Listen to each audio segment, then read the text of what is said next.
The live TV, सच सबसे आगे। नमस्कार, मैं हूं रंजीत झा और आप देख रहे हैं द लाइव टीवी। लोकसभा चुनाव नजदीक आते ही भारतीय जनता पार्टी ने अपने सबसे बड़े स्टार प्रचारक यानी प्रधानमंत्री नरेंद्र मोदी की रैलियों की शुरुआत कर दी। लेकिन अब खबर यह आ रही है कि मोदी जी की रैली की शुरुआत ही बेहद फ्लॉप रही। मतलब पहली रैली ही जनता ने नकारना शुरू कर दिया है। मोदी जी महाराष्ट्र पहुंचे थे। यवतमाल में बड़ी रैली की बात थी। 2 लाख महिलाओं का जुटान होना था और लाखों पुरुष भी आते। लेकिन वहां से जो दृश्य सामने आए वो बीजेपी के पैरों तले जमीन खिसका देने के लिए काफी हैं।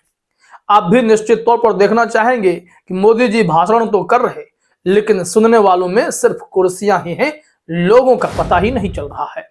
यह वीडियो जरा देखिए अपने स्क्रीन पर, क्या हालात हैं। मोदी जी का भाषण लगातार जारी है, अनवरत जारी है, लेकिन एक लाइन से आप दूर दूर तक देखिए इस विजुअल में, कुर्सियां हैं, लोग कहां हैं। यानी सुनने वाले अब इनसे कटने लगे हैं। जान रहे हैं कि मोदी जी अगर वादा कर रहे हैं तो वो सिर्फ सपने हैं, सपने दिखा देंगे। सपने पूरे होने की बात तो दूर है। मोदी की गारंटी वाली जो बात होती है वो किसानों से पूछ लीजिए कि किसानों के साथ क्या हुआ है। आप जिस उज्ज्वला योजना की बात करते हैं, जिन महिलाओं को इस वक्त साधने की कोशिश हो रही है, वोट बैंक बनाने की कोशिश हो रही है, इस विजुअल को देखने के बाद यह आप समझ गए होंगे उज्ज्वला योजना में कैसे एक बार सिलेंडर भरवाने के बाद महिलाएं दूसरी बार हिम्मत ही नहीं कर पाती हैं। और अब हालात ये हैं कि ये महिलाएं भी समझ चुके हैं कि मोदी जी जो गारंटी देते हैं वो सिर्फ कागजी हो सकती है। धरातल पर अगर उतर जाती तो महिलाएं भी कुर्सियों पर बैठकर मोदी जी को सुन रही होती। यह वीडियो साफ तौर पर यही बता रहा है कि मोदी जी की रैली धीरे धीरे फ्लॉप होती जा रही है। अभी तो कई रैलियां होंगी क्योंकि लोकसभा चुनाव जो आ रहे हैं, और ऐसे में मोदी जी के जरिए ही बीजेपी अपनी नैया एक बार फिर से पार कराना चाहती है। 400 पार, 370 पार, मतलब इतने बड़े बड़े दावे हैं। इस दावों में दम कितना है आप इस ग्राउंड पर देख सकते हैं। ये जो विजुअल्स हैं ये बताने के लिए काफी है कि मोदी जी आपको जनता पसंद करना बंद कर रही है। यहां जरा इस वीडियो को थोड़ा सा सुनिए, आवाज भी आती है कि कुर्सियां तो खाली पड़ी हैं। सुनिए। इस योजना शुरू की, इस योजना के तहत 10 लाख ओबीसी परिवारों के लिए पक्के घर बने।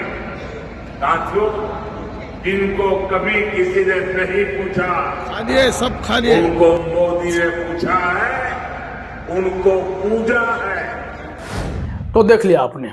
यहां से गौर करने वाली बात यह है कि मोदी जी जब महाराष्ट्र में इतनी बड़ी रैली को संबोधित करने के लिए गए तो उन्होंने कितने बड़े बड़े वादे किए, क्या इसमें जो शिलान्यास किया, कितने हजार करोड़ का प्रोजेक्ट था, महिलाओं के लिए क्या था, वो सब अभी हम आपको बता देते हैं। लेकिन इन सब लोक लुभावन योजनाओं, वादों पर भी अगर भीड़ नहीं जुटी है तो मोदी जी के लिए यह और बीजेपी के लिए भी चिंता की बात है। महाराष्ट्र में वैसे भी सिर्फ फुटबॉल की स्थिति है। सीट शेयरिंग को लेकर इतने सारे बेमेल गठबंधन एक साथ हैं, महायुति बनी हुई है। उस महायुति में सिर्फ फुटबॉल इसलिए है क्योंकि शिंदे की सीट पर बीजेपी कब्जा चाहती है और बीजेपी की सीट पर शिंदे, और सामंजस्य बैठ नहीं रहा तो ये लोग आपस में ही उस सीटों के लिए मारामारी कर रहे हैं। इस वीडियो को शेयर करते हुए सिंह राकेश कुमार ने जो लिखा है पहले वो बताते हैं, फिर मोदी जी के बड़े बड़े वादे क्या थे जिसके बाद भी भीड़ नहीं आई वो भी बता देते हैं। सिंह राकेश कुमार ने लिखा, ये है मोदी साहब की रैली, महाराष्ट्र अपार जन समुदाय, मतलब तंज कस रहे हैं, भीड़ है नहीं, जहां तक नजर आएगी वहां तक जनता होशियार है, अब गलती नहीं करेगी। इसलिए तो पहले से 400 पार की भूमिका बना रहे हैं। उन्हें भी आभास हो चुका है। जय हो जनता जनार्दन की, बस ऐसे ही 4-5 रैली में ताकत दिखा दो। मतलब मोदी जी की रैली में भीड़ नहीं आए और यह वीडियो क्लिप जब दुनिया के सामने जाए तो पता चले कि इतने सारे लोक लुभावन वायदों के बावजूद भी यहां मोदी जी या पूरी भाजपा महिलाओं को एकत्र करने में, उन्हें वोट बैंक के रूप में तब्दील करने में सफलता नहीं पा सकी है। नवभारत टाइम्स ने मोदी जी की रैली से पहले जो एक खबर बनाई थी महिमा मंडन करते हुए कि भीड़ जुट जाए और इसके लिए पूरी कोशिश हुई कि लाखों महिलाएं जुटेंगी। हेडलाइन देखिए, महाराष्ट्र यवतमाल में 2 लाख महिलाओं को संबोधित करेंगे पीएम मोदी, दीनदयाल की प्रतिमा के अनावरण के साथ करेंगे बड़े बड़े ऐलान। आइए जरा खबर में भी देख लेते हैं क्या हुआ है और योजनाएं क्या क्या थी। लिखा गया है कि 2024 लोकसभा चुनाव के ऐलान से पहले आज प्रधानमंत्री नरेंद्र मोदी महाराष्ट्र के अहम दौरे पर पहुंचेंगे। प्रधानमंत्री नरेंद्र मोदी अपने दौरे में कई योजनाओं का उद्घाटन और लोकार्पण करेंगे। पीएम मोदी शाम महाराष्ट्र पहुंचेंगे। वहां विदर्भ क्षेत्र के यवतमाल शहर में लगभग 35,000 करोड़ रुपए की कई योजनाओं का उद्घाटन लोकार्पण करेंगे। क्योंकि यह खबर पहले छपी थी कि मोदी जी के लिए ये सब बातें सुनकर लोग उमड़ आए, भीड़ जुट जाए, लेकिन यहां पर देखिए क्या क्या बताया गया है। 4900 करोड़ रुपए की से अधिक की रेलवे, सड़क और सिंचाई की बुनियादी ढांचा परियोजनाएं भी शामिल हैं। इससे पहले 19 फरवरी के आसपास पीएम मोदी का प्रस्तावित दौरा रद्द हो गया था। पीएम मोदी ऐसे वक्त पर महाराष्ट्र पहुंचेंगे जब किसानों के मुद्दे पर विधानसभा में विपक्ष सरकार को घेर रहा है। ऐसे में प्रधानमंत्री नरेंद्र मोदी के दौरे कई लिहाज से अहम माना जा रहा है। कहा गया कि 2 लाख महिलाएं यहां मौजूद रहेंगी। क्या वाकई में 2 लाख महिलाएं मौजूद थी? आपने वीडियो क्लिप तो देख ही लिया है। भीड़ है नहीं, और भीड़ हो जाने की बात लोगों को गुमराह करने की कोशिश बीजेपी खूब करेगी कि देखिए अपार जन समर्थन प्राप्त है मोदी जी को।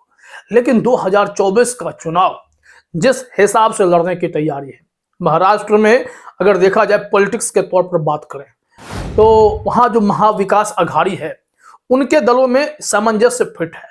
उनके यहाँ सीट शेयरिंग का विवाद ही खत्म है, कोई दिक्कत नहीं है। लेकिन उन्हीं के दलों से कट कर जिसे बीजेपी ने अपने साथ खड़ा किया है वो टेंशन दे रहे हैं। उन्हें लगता है कि अगर चुनाव आयोग ने उन्हें ही ओरिजिनल पार्टी करार दे दिया है तो जनता भी उनके साथ जाएगी। लेकिन सच्चाई यही है कि जो टूट कर आए हैं उनके पास महज 5% वोट शेयर है अपनी पार्टी के हिसाब से। ऐसे में उस 5% वोट शेयरिंग से वो क्या करेंगे? वहां से क्या बीजेपी को बहुत बड़ा फायदा हो जाएगा? ये लोग सिर्फ और सिर्फ वोट कटुआ बनकर रह जाएंगे। लेकिन इन्हें लगता है कि अगर इन्हें बीजेपी सीट नहीं देगी तो बड़ा नुकसान हो जाएगा। बीजेपी यह बात अच्छे से समझ चुकी है कि इनको अगर ज्यादा सीट दे दिए तो तबाही मच जाएगी बीजेपी में। और नरेंद्र मोदी की रैली में भी अगर इतनी भीड़ नहीं आ रही है तो कहीं ना कहीं जनता की निराशा है कि महाराष्ट्र की सत्ता जो बीते 5 साल तक इस तरीके से लटक कर चलती रही, सरकार बनाने बिगाड़ने का खेल चलता रहा, उसके लिए अगर कोई जिम्मेदार है तो भारतीय जनता पार्टी ही जिम्मेदार है। उसने किस तरीके से बेमेल गठबंधन को साथ किया, बनाई पार्टियों को तोड़ डाला, तो उसका असर तो दिखना था ही। अब यह सब असर जो है यह दिखने लगा है मोदी जी के रैलियों पर। मोदी जी ने जिस तरीके से यहाँ संबोधन किया, सिर्फ स्क्रीन पर बोलते रहे, सुनने वाला कोई नहीं था। और बीजेपी को लगा कि भीड़ इतनी आएगी तो मोदी जी को लोग दूर दराज से देख नहीं पाएंगे, तो उसी सभा में बड़े बड़े स्क्रीन भी लगा दिए गए और उस स्क्रीन पर सिर्फ मोदी जी थे, सामने सुनने वाला कोई नहीं था। तो इससे यह समझ में आता है कि महाराष्ट्र हो या आने वाले कई राज्य हो, बिहार में भी रैली है तो यहाँ भी क्या उतनी ही भीड़ जुटेगी। गांव घूम कर प्रचार कराए जा रहे हैं, ढोल बाजे बजाकर मुनादी की जा रही है कि मोदी जी आ रहे हैं, सुनने के लिए भारी संख्या में पहुंचे। महाराष्ट्र में नहीं आए, बिहार में आएंगे क्या? यहाँ भी तो महाराष्ट्र जैसे ही पॉलिटिकल सिचुएशन रहे, सरकारें बनाने बिगाड़ने बदलने का खेल चलता रहा, जनता त्रस्त है। अब नतीजा देखिए कि क्या आता है। फिलहाल इस वीडियो में इतना ही। आप सभी का हमसे जुड़ने के लिए बहुत बहुत धन्यवाद। द लाइव टीवी, सच सबसे आगे।